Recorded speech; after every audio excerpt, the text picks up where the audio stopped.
I'm here with Oliver Lawrence from OJT Investigations Group, and we're going to talk this morning about what he does on an everyday basis. Good morning, Ollie. Morning. So first of all, can you give us a bit of a rundown on what actually your job is? So my job is I'm a licensed private investigator in Queensland. I currently run a company called OJT Investigations Group. My company, under the instruction of me, we conduct investigations for private clients into criminal defence matters, infidelity matters, anything to do with general insurance surveillance work. We do a lot of workplace injuries, workplace bullying and harassment investigations on behalf of private clients, and we also look and try and locate people that can't be located in relation to unpaid debts, need subpoenas or documents served on them. So a whole broad range of services that we offer within the private investigative industry. And how did you start out doing investigations? I started out many years ago when I joined the police force at the age of 19. So that was my investigative background, and my commencing of investigations was in the police.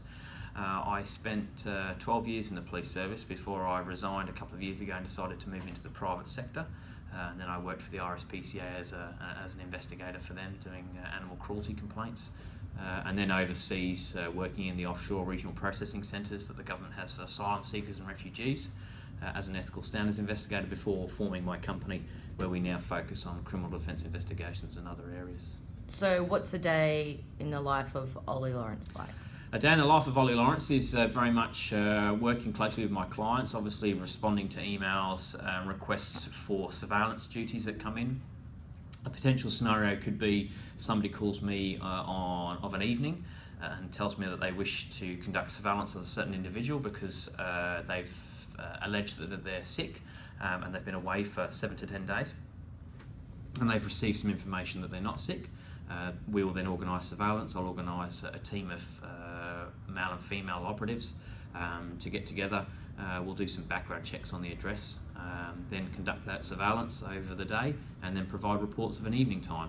So the day-to-day duties would be, obviously for me, is very business orientated, marketing, and then from there carrying out the work.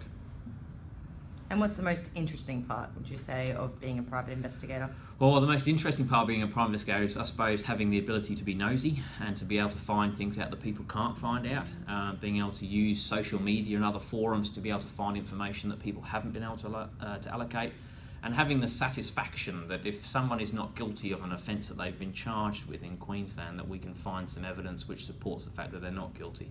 That's a really good part of the job. Hardest part? Hardest part of this job is, let's talk about surveillance. Surveillance can be very challenging. You have to ensure that people don't realise they're being followed, and obviously if they do realise they're being followed, that generally ends the job fairly quickly, and you have to go in a different direction and have another go another day, so that can be frustrating. People sometimes disappear for no apparent reason. They don't wish to be located.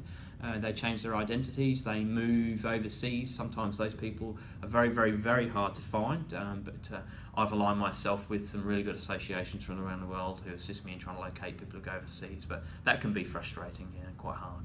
Mm-hmm. So have you had any conflict situations with people that you're investigating? Yeah, well, sometimes it's quite funny. You might not have conflict with the actual person you're following, but people that are around them. One of my first surveillance jobs was in a small suburb on the Gold Coast, doing a surveillance on a lady who was believed to be having an affair. And while sitting a few houses back away from her house, next door neighbour came out with the baseball bat because he thought we were scoping out the place to obviously break into the house.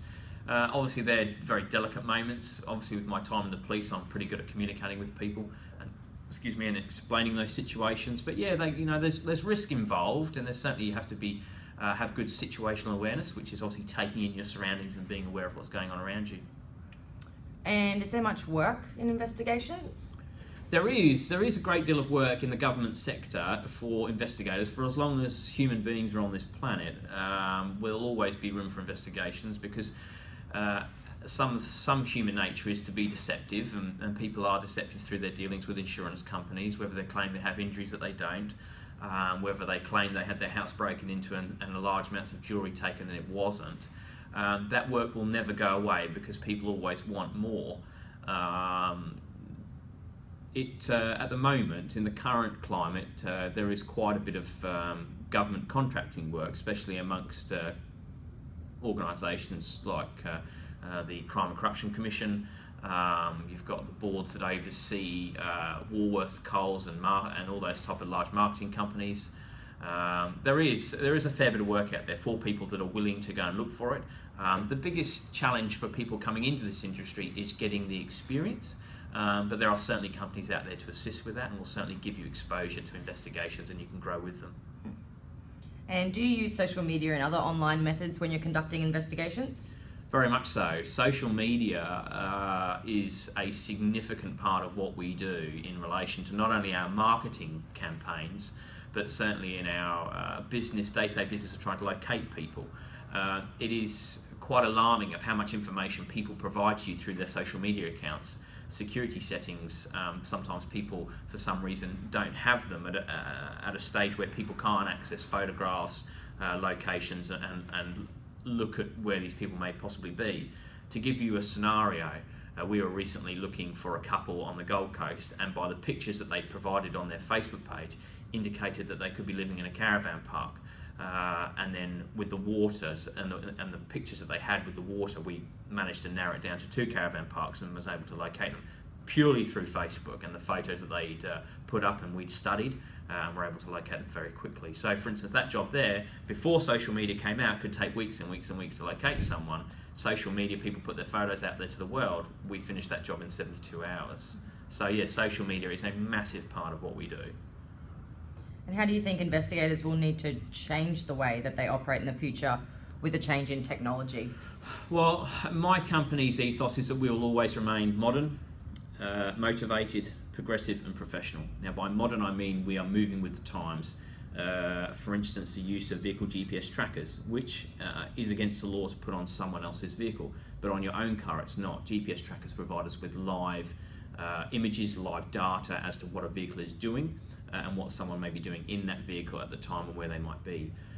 Motivated, the technology is constantly advancing. I can now activate a video camera from inside my car, outside the car on my mobile phone. I don't even have to be holding a camera. So the technology is so advanced now that we can really remain discreet about what we're doing, but still capture the footage that we want to capture to be able to prove what we're trying to prove. So yeah, technology is a massive part of the investigation cycle and us moving forward in trying to make sure we get our results for our clients. And finally, any tips for amateur investigators coming into the industry? Yeah, my biggest tips would be always make sure you retain your ethics and your integrity. There are certainly operators out there that go outside the realms of what legislation allows them to do. There are always people in every area of work that go outside the boundaries. Always stay true to yourself with your ethics and integrity. If it doesn't sound right and you get a strange feeling in your belly, it generally isn't right, and question it. That would be my biggest tip, because that license that you retain in the security operations license, a Class 1 private investigator's license, it's a privilege to have that, it's not a right. And that can be taken away from you so quickly, so guard that with your life. Sometimes people can be drawn into large sums of money to carry out duties. It doesn't matter how large some of the money is. If the job it doesn't seem right to you, I wouldn't be running with it, and I'd seek advice. So ethics and integrity for me are massive, and that's what and don't give up. If people say, listen, we don't think you've got the right amount of experience just yet, just keep trying, keep picking up the phone, keep asking the questions, that there'll be someone out there who's willing to give you a go. Well, thanks for coming in and speaking to us this morning, Ollie. We Pleasure. really appreciate your time, and it's been really informative. No worries, thank you.